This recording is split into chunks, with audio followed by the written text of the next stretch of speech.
अस्सलाम वालेकुम। आपको आज के प्रोग्राम में खुशामदीद। हुकूमत को आए 2 साल हो चले। वज़ीर आज़म इमरान खान ने जो वादे किए तो उनमें से एक बड़ा वादा इदारों में इस्लाहात का था। इलेक्शन से पहले और हुकूमत संभालने के बाद वो ये कहते आए हैं कि ये उनकी टॉप प्रायोरिटी है। उनकी हुकूमत में इदारों में इस्लाहात आएंगी और इदारों को मजबूत किया जाएगा और वो ठीक काम करेंगे। इदारों को मजबूत करेगा। सारे जो इदारे इस मुल्क में चोरी रोकते हैं उनको मजबूत करेंगे। गवर्नेंस सिस्टम कैसे ठीक होता है? इदारे मजबूत किए जाए। जिस तरह हमने पख्तूनख्वा के अंदर इदारे मजबूत किए हैं, जिस तरह हमने तालीम का इदारा ठीक किया, सिफारिशें खत्म कर दी, पुलिस को एक इदारा बना दिया, आइसोलेट कर दिया पॉलिटिकल इंटरफेरेंस से। सबसे पहले हम पाकिस्तान के अंदर इदारों को मजबूत करेंगे ताकि कोई हमारी ये चोरी ना करे। जितने आपकी गवर्नेंस बेहतर और इदारे मजबूत, उतनी कम करप्शन, उतनी ज्यादा इन्वेस्टमेंट, उतनी ज्यादा सरमायाकारी, उतनी ज्यादा खुशहाली। जितने आपके इदारे तबाह होते हैं, वसाइल के बावजूद आप एक गरीब तरीन मुल्क बन जाते हैं। जिस दिन हमने मुल्क का निजाम ठीक कर दिया, हमने इदारे मजबूत कर दिए।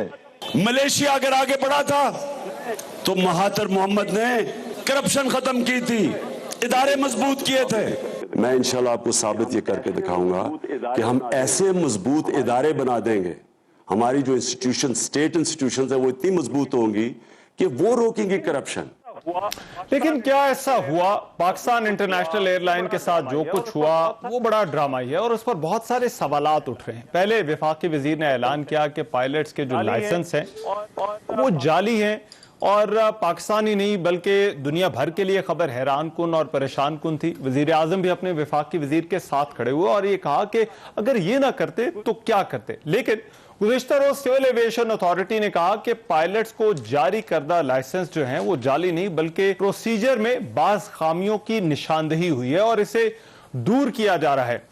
सिविल एविएशन अथॉरिटी ने गैर मुल्की एयरलाइंस में मुलाजमत करने वाले 96 पाकिस्तानी पायलट्स के लाइसेंसेस को भी क्लियर करार दिया है।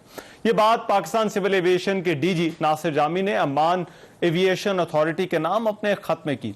पायलट्स की तंजीम पालपा, उसने सीए के खत को अपने मौकिफ की जीत करार दिया है। अब एक तरफ तो पीआई की परवाजों पर पाबंदियों और उनकी साख मुतासिर होने का मामला है, तो दूसरी तरफ हुकूमत ये कहती है कि इदारे को काली भेड़ों से पाक करना है और अगर ये ना करते तो फिर और क्या करते।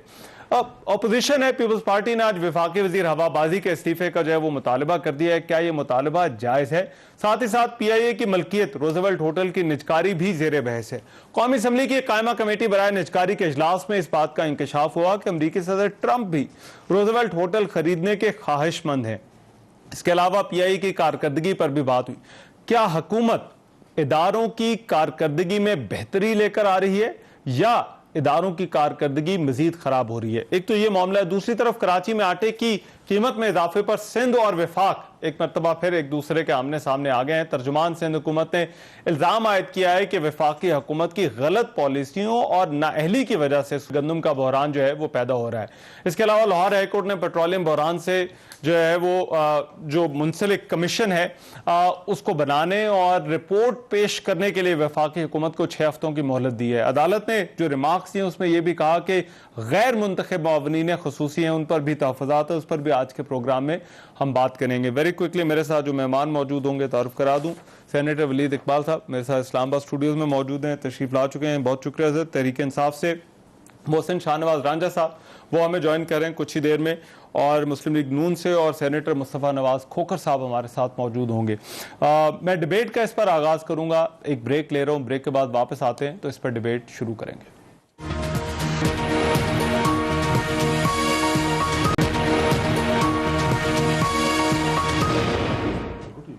ब्रेक के बाद प्रोग्राम में एक मरतबा फिर से खुशामदीद। इदारों में इस्लाहात का वादा, क्या इदारों में बेहतरी आई है या अबतरी हो रही है? इस पर हमारी आज की डिबेट। हमारे साथ जो मेहमान मौजूद हैं सेनेटर वलीद इकबाल साहब, मोहसिन शाहनवाज रांझा साहब और सेनेटर मुस्तफ़ा नवाज खोखर साहब जो है वो ज्वाइन कर रहे हैं। मैं पहले अगर आपकी हुकूमत की इजाज़त हो तो अपोजिशन से स्टार्ट कर लें। नहीं हुकूमत से करेंगे। पीआईए नहीं, मैं क्योंकि ये पीआईए वाला मामला है ना सर, ये आपका इस पर बहुत सारे एतराज़ात हैं, बहुत सारे तहफ़्फ़ुज़ात हैं। आपने भी, मैंने देखा पीपल्स पार्टी से तो आज मुस्तफ़ा साहब ने, उन्होंने तो बाकायदा प्रेस टॉक की है, इस्तीफ़ा मांगा वज़ीर हवाबाजी का। आपने भी ट्वीट की हुई थी, आपने भी कहा है कि वज़ीर हवाबाजी जो है वो इस्तीफ़ा दें। क्यों इस्तीफ़ा मांग रहे हैं, जबकि वो कह रहे हैं कि हम तो इसको फिक्स करने की कोशिश कर रहे हैं? देखिए, फिक्स करने, हम उनकी नीयत पे शक नहीं कर रहे। हम नुकसान को जो सामने हुआ है, मुल्क की रेपुटेशन को, जो पाकिस्तान की रेपुटेशन को इंटरनेशनली नुकसान हुआ है, जो पीआईए के बिजनेस को इंटरनेशनली नुकसान हुआ है, जो सिविल एविएशन से लाइसेंस याफ्ता जो पायलट्स हैं, जो उनको लॉस ऑफ जॉब का जो खदशा हो गया बैरूनी ममालिक दूसरी एयरलाइंस में काम करते हुए, जो उस नुकसान हुआ है, हम उसकी बात कर रहे हैं। ये वो नुकसानात हैं जिसकी वजह से पीआईए की जो शेयर की वैल्यू है या पीआईए की जो वैल्यू है, मैं ये नहीं कहता कि किसी पे मैं इल्ज़ाम नहीं लगाना चाहता, लेकिन एक आजकल एक ट्रेंड चलता है, जो मेरी अपनी ओपिनियन है, वो ये है कि पीआईए को इस तरह से बदनाम करना क्या मकसद था। जब एक तरफ पीआईए की प्राइवेटाइजेशन की बात हो रही है, एक तरफ पीआईए की प्राइवेटाइजेशन को, उसको चाहे उसको जेबी करने की, चाहे पब्लिक प्राइवेट पार्टनरशिप पे उसको देने की बात हो रही है, और दूसरी तरफ पीआईए की एकदम इतनी रेपुटेशन का नुकसान किया जाता है, जो कि अगर निजकारी की जाए उसकी तो उसको कितना नुकसान होगा। पीआईए भी उस लिस्ट में शामिल है। पीआईए भी प्राइवेटाइजेशन की जो 35 या 40 चीजें हैं उसमें पीआईए भी शामिल है। और रोजवेल्ट वाला मामला तो उससे अलहदा करके एक एसेट को उठाया गया। तो मैं ये कहता हूं कि इससे जो स्पीकर साहब, जो वजीर साहब ने सबसे बड़ी गलती की, देखें जी, हम इस ऐवान में हल्फ उठाते हैं कि हम सच्ची बात करेंगे और कोई गलत बात नहीं करेंगे। देखिए, अब आज तो उनका झूठ जो है वो एडमिट हो गया, हत्ता कि बुजुर्ग सियासतदान है। मैं हैरान हूं, जिस दिन उन्होंने प्रिलिमिनरी रिपोर्ट पे ये अपना बयान जारी किया, मैंने उस दिन भी ये बात की कि आप इतने सीनियर आदमी हैं, आप एक प्रिलिमिनरी गैर हतमी रिपोर्ट के ऊपर एक बयान दे रहे हैं जिससे पीआईए को इतना नुकसान होगा, और अगले दिन ही बयान आ गया कि ये भी इंक्वायरी अंडर प्रोसेस है। I was shocked. मैंने कहा, आपने अंडर प्रोसेस इंक्वायरी पे एक इल्जाम लगा दिया और 260 या जितने भी पायलट्स को कहा कि वो गलत हैं, जिसकी वजह से फिर आप देखिए हमें लॉस क्या हुआ। अमेरिका से हमें एयर स्पेस पे हमारे पाबंदियां लग गई, जो इंटरनेशनल सिविल एविएशन एजेंसी है उसने पाबंदियां लगा दी, यूरोप ने लगा दी, यूके ने लगा दी, इवन टू द एक्सटेंट कि इथियोपिया ने लगा दी। सो ये जो लॉस ऑफ रेपुटेशन कंट्री को कॉज हुआ है, देखिए, सेंस ऑफ रिस्पॉन्सिबिलिटी होनी चाहिए हुकूमत में।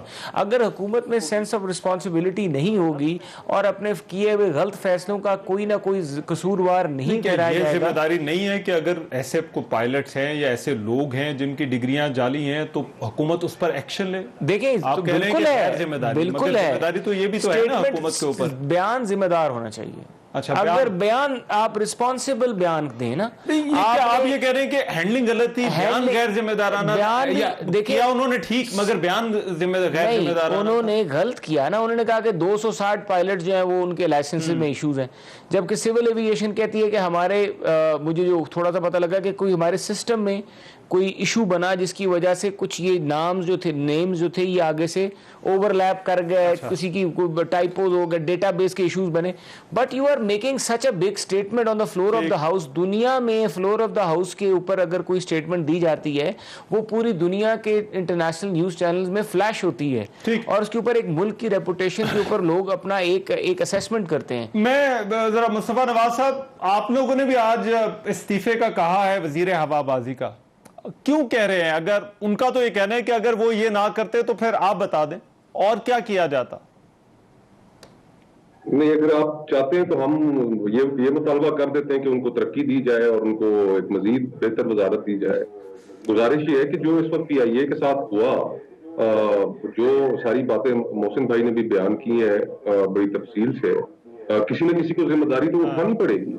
अगर सिविल एविएशन अथॉरिटी जो लाइसेंस पायलट्स को इशू करने की मजाज है, उनके सरबराह के बयान में और वजीर हवाबाजी के बयान में अगर बिल्कुल इख्तलाफ होगा, वजीर हवाबाजी एक चीज कह रहे हैं और डीजी सिविल एविएशन मुख्तलिफ चीज कह रहे हैं। उन्होंने तासुर ये क्रिएट किया कि जी के तमाम पायलट्स के जो लाइसेंसेज हैं 252 पायलट्स के वो जाली हैं। उससे एक पूरी दुनिया के अंदर इंटरनेशनल न्यूज बनी। डीजी सिविल एविएशन ये कह रहे हैं कि 252 जो लोग हैं उनकी एनॉमलीज है, उन एनॉमलीज को हम एड्रेस कर रहे हैं, और टोटल 2010 से लेके 2020 तक 850 जो पायलट्स हैं उनमें से बेशतर मेजॉरिटी जो पायलट्स हैं उनके लाइसेंसेस ठीक है, और ये जो 252 पायलट्स हैं इनके भी लाइसेंसेस ठीक है, ना इनकी डिग्रियां जाली हैं, कुछ माइनर एनॉमलीज हैं, कहीं मेजर एनॉमलीज हैं, लेकिन उसकी बुनियाद पे आप सारे पायलट्स को तो मौजूद इल्जाम नहीं ठहरा सकते। तो फिर ये स्टेटमेंट क्यों दी गई? और फिर जो दूसरा पहलू है रूजवेल्ट होटल वाला, उसमें भी आज हम कमेटी में हैरान रह गए जब हमने सवालात किए और उसके नतीजे में जो जवाबात हमें मिले। एक बुनियादी जो कॉन्सेप्ट है प्राइवेटाइजेशन का, या आप किसी भी अपने असासे को फरोग करना चाहते हैं, तो वो ये है कि वो असासा नुकसान दे रहा हो। 1996 से लेकर 2019 तक $424 मिलियन रूजवेल्ट होटल ने प्रॉफिट किया, $424 मिलियन। अब आप अंदाजा लगाएं कि 2019 तक जो होटल प्रॉफिट कर रहा है, न्यूयॉर्क की प्राइम लोकेशन पर मौजूद है, आप उसको बेचने चले हैं। भाई क्यों? आप तो उस चीज को, आपका तो मुकदमा ये है, हुकूमत का मुकदमा ये है कि जो एंटरप्राइजेस जो ठीक काम नहीं कर रही, जो नुकसान दे रही हैं, जो कौमी खजाने पे बोझ है, अभी ये $424 मिलियन उसने पिछले 20-22 साल में प्रॉफिट कमाया, आप उसको बेचने जा रहे हैं। और फिर इंटरेस्टिंगली जो आज बात इंकशाफ, जिसकी वजह से हम ये सवालात पूछने पे मजबूर हुए, ये चीजें हमारे सामने आई कि हुकूमत की तरफ से ये बाकायदा कोशिश थी कि ये सारा कुछ मलबा कोरोना के ऊपर डाल दिया जाए, कोविड की सूरत हाल पे डाल दिया जाए, और उन्होंने कहा कि जी कि 2023 तक चूंकि कोरोना आ गया है तो कोई हमारे पास हमें लगता नहीं है कि होटल अच्छा काम करेगा, इसलिए इसको बेच देना चाहिए। तो जब हमने पूछा कि ठीक है कोरोना तो अभी आया है, इस साल आया है, लेकिन जरा ये तो बताइए कि ये होटल वैसे मुनाफे में था या नुकसान में था? तो उन्होंने कहा मुनाफे में था। हमने पूछा कितने मुनाफे में था? उन्होंने कहा जी पिछले 25 साल में, 23 साल में इसने $424 मिलियन मुनाफा कमाया। फिर हमने कहा इसको बेचने की क्या? तो अब ये सारी, अब इस गुफ्तगू से आप क्या नतीजा हासिल करेंगे रहमान भाई, आप मुझे खुद बता दें कि एक अच्छा ठीक, I'll take your question। ये अब 2 इश्यूज आ गए मेरा ख्याल है, एक तो मामले की हैंडलिंग का वलीद इकबाल साहब, और दूसरा रूजवेल्ट होटल वाला। पहले जरा पीआईए की जो हैंडलिंग है उस पर जरा बात कर लें, फिर देन हाँ जी जी बिल्कुल बिल्कुल, शुक्रिया। प्रॉफिट में है तो फिर उसको बेच, बिल आखिर शमा महफिल मेरे पास आई। देखें, आपने बात शुरू जो की थी, और मैं इसकी ये जो मखसूस बात पीआईए और ये लाइसेंसेस की है, मैं इस पे भी रोशनी डालूंगा। अच्छा, आपने बात शुरू की थी इदारों के पामाली या तबाह होने की बात, कि बेहतरी हो रही है या अबतरी आ रही है। बेहतरी या अबतरी का तो हाँ, वो एक सवाल आपने ठीक उठाया, लेकिन मैं सिर्फ ये उसका बैकग्राउंड आपको ये अर्ज कर दूं कि 2013 में मोहसिन साहब की पार्टी की ने हुकूमत अपना संभाली, तो उससे पिछले 5 साल इनकी पार्टी की थी, ये खोखर साहब की, और फिर 13 से 18 अपना PMLN ने गवर्नमेंट की, हुकूमत की। तो हमारा तो हमेशा मुसलसल ये सवाल उठता है और हम हमेशा पेश करते हैं, और मैं समझता हूँ दुरुस्त सवाल है कि अगर अपनी कारकर्दगी से ये दोनों पार्टीज बड़ी जो हैं ऑपोजिशन की, अपने अपने पिछले 10 साल के दौर जो इनके गुजरे हैं, इनमें अब गिनवाएं इदारे हमें कि जी कौन सा इदारा मुनाफे में था, कौन सा इदारा को बहुत आसमान को छू रहा था, कोई जो वफाकी या इस तरह हुकूमत के तहत आता, PIA ले लें, PTV, स्टील मिल्स, रेलवेज, जितने कोई इदारा गिनवाएं। अच्छा। या तो बताएं ना जी कि हम बड़े फन्ने खान थे, हम बड़ा कुछ आसमान पे ले गए और इसने जमीन पे गिरा दिया है, ऐसी कोई बात नहीं है। अच्छा। मैं ये अर्ज करना, ये हमारे, ये आप भी इसमें, ये तो उनका आर्गुमेंट है कि अब तो चलाना मुश्किल हो गया, चलते इदारों को जो है वो नहीं, अब ये बात भी गलत है, ये भी बात जिसको कहते हैं ना, आई डोंट नो ये उर्दू है या पंजाबी है, जिसको हम कहते हैं ना बात का बतंगड़ बना देना। अच्छा। ये बात का बतंगड़ बनाया गया है। अच्छा। एक तो मैं चाह रहा हूं, देखें गुलाम सरवर साहब जो मिनिस्टर हैं हवाबाजी के, वो सेनेट में भी आए थे और उन्होंने उसके भी जवाब दिया था उन्हीं दिनों में जब ये रिपोर्ट आने वाली थी, और फिर नेशनल असेंबली में भी उन्होंने, अब आई डोंट नो इनके ने एग्जैक्ट अल्फाज क्या इस्तेमाल किए, क्योंकि थोड़ा सा मेरे ख्याल इत्तेफाक ऐसा है कि मैं भी कानून के शोबे से हूँ, मोहसिन साहब भी हैं, खोखर साहब भी हैं, और गालिबन आप भी हैं, कानून के शोबे से ही हैं। इसमें थोड़ी सी बात टेक्निकल आ जाती है। अच्छा। कि आप और मैं और मोहसिन साहब और अपना मुस्तफ़ा साहब जो है वो इसकी बारीकी देख सकते हैं, लेकिन एक आम पर्सन जो कि लॉ में ट्रेंड ना हो, वो आम अल्फाज ऐसे इस्तेमाल कर सकता है जो कि 100% टेक्निकली दुरुस्त ना हो। मैं आपको एक एग्जांपल देता हूं। अच्छा। देखें जी, अब क्योंकि हम इस्लामाबाद बैठे हैं, कायद आज़म यूनिवर्सिटी इस्लामाबाद की डिग्री अगर फर्ज करें मैंने ली हुई है, हाँ। और कोई कहता है कि ये डिग्री जाली है। अब जाली डिग्री का मतलब एक्चुअली ये है कि मैंने वो डिग्री ली ही नहीं, मैंने देखा है अपने किसी दोस्त की डिग्री को और अब कंप्यूटर पे जाके या उसी वो तरह की कंप्यूटर पे डिग्री बना ली या कंपोज किसी कर को ली, बिठा के लिए और जब या- इस्लामाबाद कायद-ए-आज़म यूनिवर्सिटी में कोई जाता है तो कहते हैं ये तो हमने डिग्री जारी ही नहीं की हुई। अच्छा। ये तो देखें, ये इसमें नुक्स है, या मतलब ये अगर 1,000 रुपए का नोट है ये तो जाली है, वो यानी काउंटरफीट है। दूसरा है कि जी वो जाली नहीं है, असली है, लेकिन वो आपका नहीं है। आप उस नोट को उठा के लेके, वो नोट असली ही है, लेकिन आपने वो जाके चोरी का है खर्चा या वटेवर, या उसको इस्तेमाल किया, दिखाया कि आपका है, वो आपका नहीं है। ये दो चीजें फर्क होती हैं। अब अगर कोई जाली का लफ्ज इस्तेमाल हुआ तो आज सिविल एविएशन अथॉरिटी ने ये कहा है कि ये सारे लाइसेंसेस हमने जारी किए थे। हाँ। इसका मतलब है वो उस तरह जाली नहीं है, वो वो दस्तावेज जिस चीज का दलील बनती है, अच्छा। वो वही दस्तावेज है, और उस जिस इदारे का नाम उस पर कंधा है वो उसी ने जारी किया हुआ है। ठीक है। लेकिन आर्ग्यूमेंट यहां ये नहीं है कि वो जाली है। आर्ग्यूमेंट ये है, और मेरे ख्याल में जहां तक मुझे याद है मिनिस्टर साहब ने भी शायद अल्फाज यही कहा था कि उन पर सवालिया निशान है, डाउटफुल है, ड्यूबियस है। बहुत सारी 28 पायलट्स तो पीआईए ने खुद अपने मतलब मैं अर्ज ये कर रहा हूं- ग्राउंड किए हैं जी इस जी जी मामले के एग्जैक्टली, ऊपर। मैं अर्ज ये कर रहा हूं, मैं अब उसी मिसाल पे वापस आता हूं हाँ। कि मेरे पास कायद-ए-आज़म यूनिवर्सिटी की डिग्री है, लेकिन मैंने कोई ना क्लास अटेंड की है, ना मैंने इम्तिहान दिया है। मैंने रहमान अजहर को इम्तिहान देने भेज दिया है। रहमान अजहर वलीद इकबाल बन के इम्तिहान दे आया है, और मेरे पास वो वलीद इकबाल की डिग्री आ गई है, और वो बिल्कुल असली डिग्री है। लेकिन वो मैं इसलिए कह रहा हूं कि नकली असली या जाली की बात वहां नहीं है, लेकिन मैं उस डिग्री का अहल नहीं हूं। अच्छा। ये इशू है। तो जो अपना एविएशन मिनिस्टर भी यही कहना चाह रहे थे, अगर उन्होंने लफ्ज अल्फाज आई डोंट नो क्या इस्तेमाल किए हैं, 262 की उन्होंने बात की। वो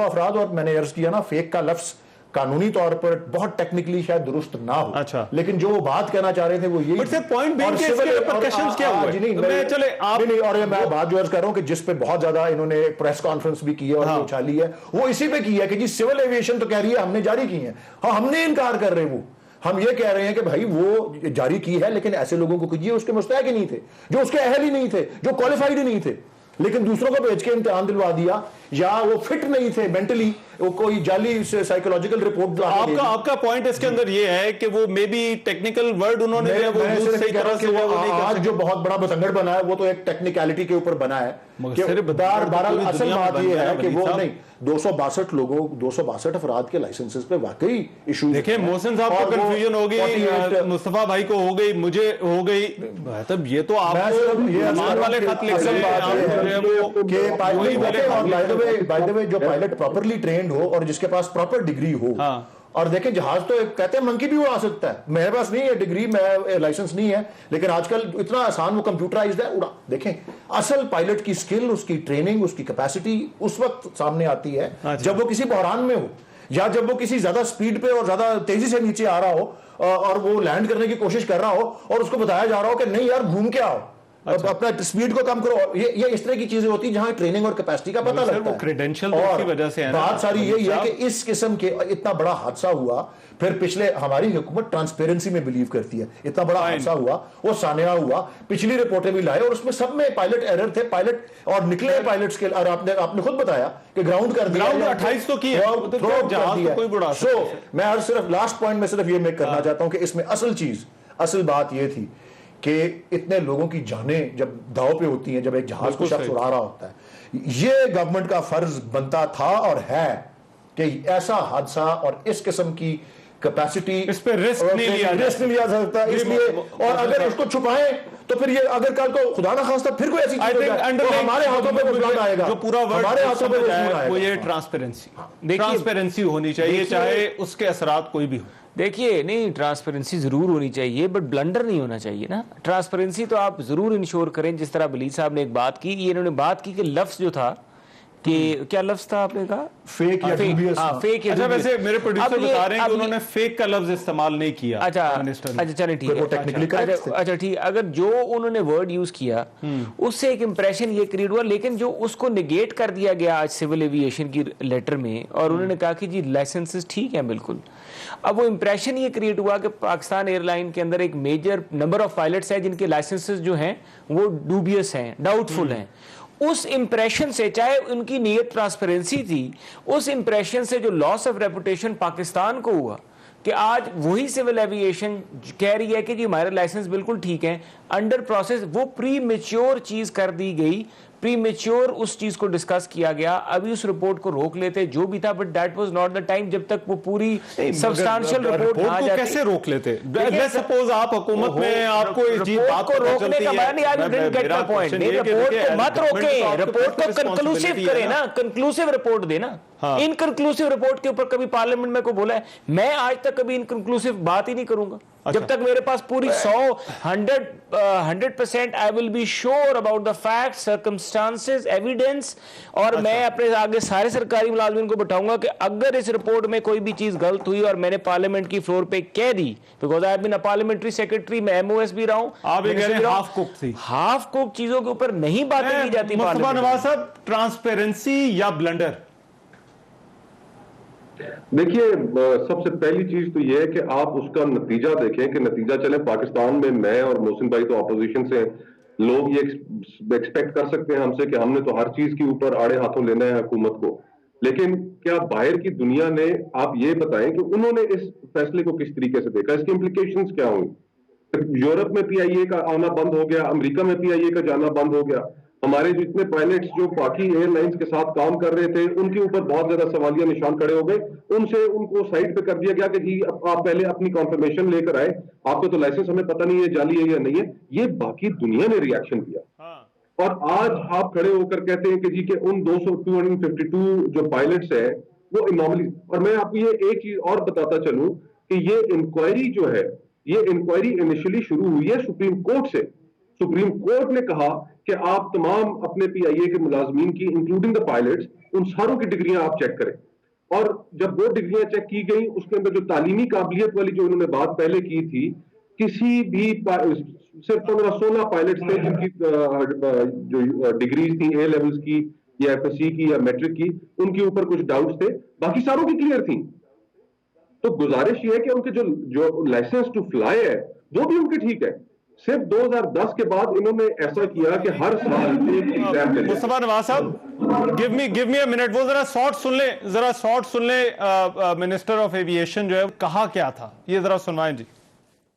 पाकिस्तान में टोटल 860 एक्टिव पायलट्स हैं, जिसमें पीआईए भी है, ब्लू भी है, सरीन भी है, एक्स शाइन एयरलाइन के भी हैं और कुछ चार्टर प्राइवेट क्लब्स के भी हैं। लेकिन दुख के साथ बताना पड़ता है, तो उनमें से 262 ऐसे पाए गए कि उन्होंने खुद एग्जाम नहीं दिया, उनकी जगह किसी ने एग्जाम दिया। पैसे जैसे होता है आम आदमी के लिए होता है कि पैसे दे के एक डमी कैंडिडेट बैठा दिया जाता है। अच्छा जी, मुस्तफा नवाज साहब, ये वो बात है जो उन्होंने की। अब देखिए इन्होंने, बट आपका पॉइंट वही था कि दुनिया ने इसको किस तरह से परसीव किया। 262 नहीं, इसमें इनकी स्टेटमेंट भी अगर आप देखें तो 262 के 262 पायलट्स को इन्होंने उनके ऊपर सवालिया निशान खड़ा कर दिया। अच्छा। हालांकि 262 पायलट्स का कोई कसूर नहीं है। और फिर आप इस चीज को देखें कि वो कॉन्टेक्स्ट जो एयर क्रैश हुआ है, एक एयर क्रैश की इन्वेस्टिगेशन होनी है, उन्होंने जब ये स्टेटमेंट दी तो इससे ये भी तासुर क्रिएट हुआ कि वो पायलट जो मरहूम जो उस जहाज को फ्लाई कर रहे थे, जो फर्स्ट ऑफिसर थे, शायद उनकी भी जाली है। कॉन्टेक्स्ट आप देखें तो, और बाद में उनकी ठीक निकली। तो गुजारिश ये है कि इन्होंने तो सिर्फ एक एजम्पशन के ऊपर इन्होंने कहा कि जैसे पैसे लेकर डिग्री ली जाती है उस तरीके से इन्होंने पैसे देकर 262 लोगों के ऊपर इल्जाम लगा दिया आपने। तो उससे तो पूरी एयरलाइन की रेपुटेशन, पायलट्स की ऐसी डैमेज हुई और दुनिया में सवालिया निशान खड़े कर दिए कि ये क्या मुल्क है, ये बनाना रिपब्लिक है कि इस तरीके से अपने मुल्क की। ब्रेक लेने में मैं जरा देखें, प्रॉब्लम फिर यहाँ पर ये आती है कि अगर इन्होंने बात की तो फिर बाहर ये इंप्रेशन किस तरह से गया और फिर हुकूमत की हैंडलिंग जो है वो इस पर कैसी। मैं चाहूंगा जरा इस पर हम अपनी डिबेट जारी रखें, एक ब्रेक ले रहा हूं।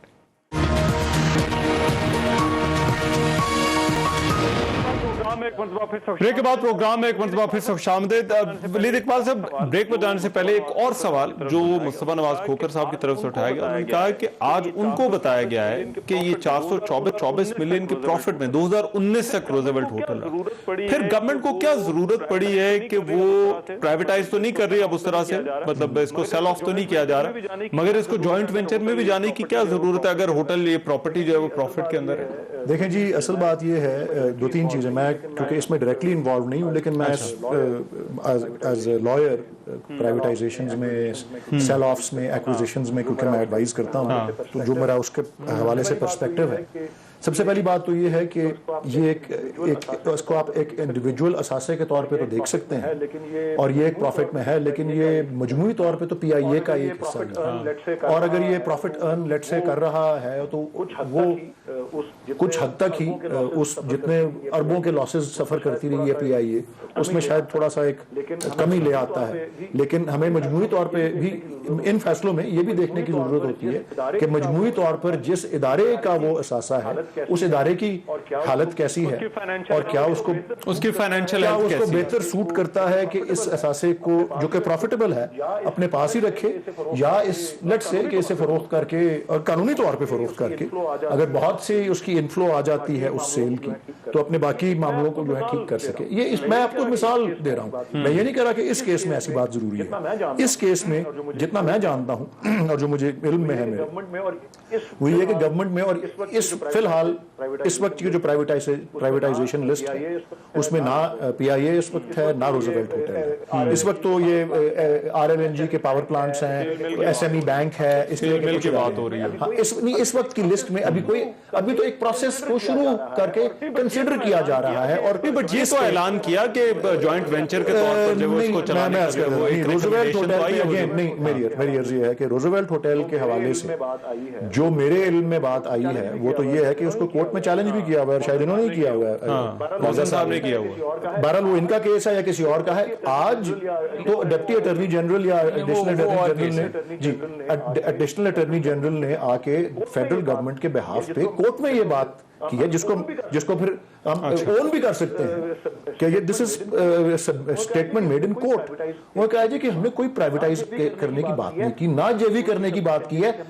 उनकी सबमिशन ये थी कि हमने सिर्फ फाइनेंशियल एडवाइजर अपॉइंट करने की इस वक्त बात की है, जो हमें ये मशवरा दे सके कि इस असासे को बेहतर तरीके से हैंडल करना देख नहीं सकती, एक गवर्नमेंट अंदाजा नहीं लगा सकती, उस पर डेलिब्रेट नहीं कर सकती। और प्राइवेटाइजेशन पे तो सर आपका भी स्टांस यही है कि आप कहते हैं कि अगर जरूरत है तो करनी चाहिए। देखिए, हमें प्राइवेटाइजेशन पे कोई एतराज नहीं है, हम कहते हैं प्राइवेटाइज करें, आप को कोई ऐसा एहसास। देखिए, दो चीजें होती हैं, एक आपको इन्होंने कहा कि टोटल देखें आप सारे मामले कि अगर उसमें PIA जो है उसको लॉस में जा रही, उसका एक पर्टिकुलर एसेट है जो प्रॉफिट में जा रहा है, तो आप PIA को देखें कि उसको अगर जरूरत है फंड्स की तो वो अपना किसी एसेट को सेल करके या जेबी करके या कुछ सर्टेन शेयर्स ट्रांसफर करते उस तरह कर ले। ये तो उसकी ये एक एग्जेक्टिव डिसीजन होगा। हमारा बेसिक एतराज ये था कि पहली दफा हमने एतराज उठाया कि जब जुल्फी बुखारी साहब को कमेटी में डाला गया, जुल्फी बुखारी साहब का कोई टूरिज्म का बैकग्राउंड होगा, लेकिन जुल्फी बुखारी साहब ने आज तक ना तो अपने असासे डिक्लेयर किए, ना उनके बिजनेस डिक्लेयर हैं, ना उनकी टैक्स कितने पे करते डिक्लेयर हैं। हमारा ये सस्पिशियस था कि जुल्फी बुखारी साहब रियल एस्टेट का बिजनेस करते हैं और अलीन मुसर्रत साहब उनके दोस्त करीबी हैं, जो कि शायद वो भी इस बिजनेस में रियल एस्टेट का बिजनेस करते हैं। अलीन मुसर्रत साहब को सबको पता है, मैं ये किसी के बारे में बात नहीं कर रहा, लेकिन उनका उस कमेटी में आ जाना वो clear conflict of interest. First, secondly, he is not a elected person. ये एग्जेक्टिव डिसीजन है। एग्जेक्टिव पाकिस्तान के जो फैसले हैं वो पाकिस्तान के वजीर आजम या पाकिस्तान के फेडरल मिनिस्टर्स कर सकते हैं, उसमें कोई SAP मामले खुसूसी या वजीर, ये मेरा मौक़िफ़ है जो मैंने रेड भी की हुई है कि वजीर कोई मुशीर नहीं बैठ सकता। तो ये प्रोसेस जो गलत हुआ। तीसरा, उस वक्त इन्होंने शुरू में ही उसको एक एग्जैक्टली जो प्राइवेटाइजेशन का प्रोसेस था उसको बाईपास किया गया, जिसपे ऑपोजिशन में रौला डाला कि आपने फाइनेंशियल कंसल्टेंट तो अपॉइंट नहीं किया, तो आप किस तरह प्राइवेटाइजेशन की सारी ये प्रोसेस, ये कमेटी जो बनाई जो बाद में डिसॉल्व कर दी गई।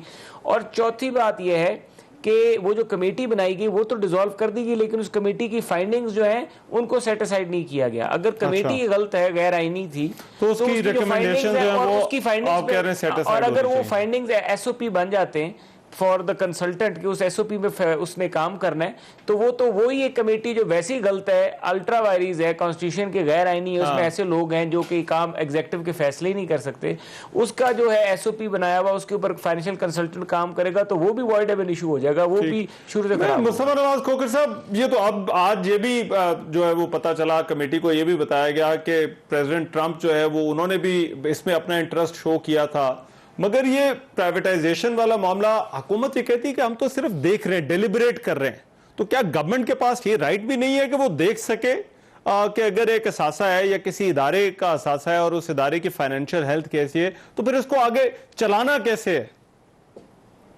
जी बिल्कुल, आप सही कह रहे हैं, हुकूमत के पास ये इख्तियार है कि वो जरूर देखे, लेकिन जब देखने में ऐसे बिहाइंड द सीन्स स्टोरीज गर्दिश कर रही हो, बल्कि मैं तो आपको आज का वाकया बता रहा हूं कि आज जब हमें कमेटी के अंदर ब्रीफिंग दे रहे थे तो हमने उनसे पूछा कि ये आप जॉइंट वेंचर क्यों करना चाहते हैं, क्यों इस प्रॉपर्टी को आप डिस्पोज ऑफ करना चाहते हैं। तो उन्होंने कहा जी क्योंकि अब कोरोना आ गया, अब कोविड आ गया, तो अब इसके नतीजे में तो अब हमें करना ही पड़ेगा। टूरिज्म इंडस्ट्री आपको पता है पूरी दुनिया में बहरान का शिकार है, और हमें अब अगले 3-4 साल तक जो प्रोफेशनल्स हैं वो कह रहे हैं कि वो टूरिज्म इंडस्ट्री ठीक नहीं चलेगी, तो हमें तो ये अब करना पड़ेगा।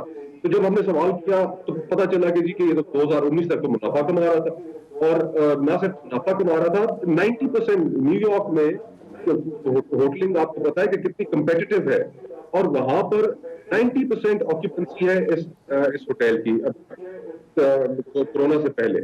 तो ये सारी चीजें को शुभात जन्म देती है। फिर एक वहां पर हमारे जो कॉलीग है नून के सेनेटर हैं, जिनका काफी गहरा ताल्लुक है और न्यूयॉर्क में बहुत अरसा रहे भी है, तो उन्होंने बताया कि वहां के जो जुल्फी बुखारी साहब और जो लोगों के साथ जो मीटिंग्स हो रही है बैकग्राउंड में, वो सारे वहां पर हर किसी के हित में है।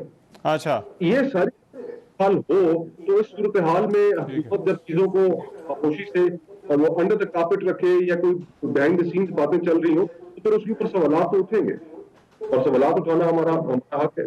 अच्छा, ठीक है, मगर मुझे एक ब्रेक लेनी है, मगर ब्रेक के बाद ये जो मुआवनीन खुसूसी वाला, क्योंकि आज इस पर जो है वो लाहौर हाई कोर्ट के भी रिमार्क्स आए हैं, और जो आटे के बहरान के हवाले से बात हो रही है कि सिंध और एक मरतबा फिर एक दूसरे पर जो है वो इस बारे में इल्जामात लगा रहे हैं। इस पर बात करेंगे इस ब्रेक में।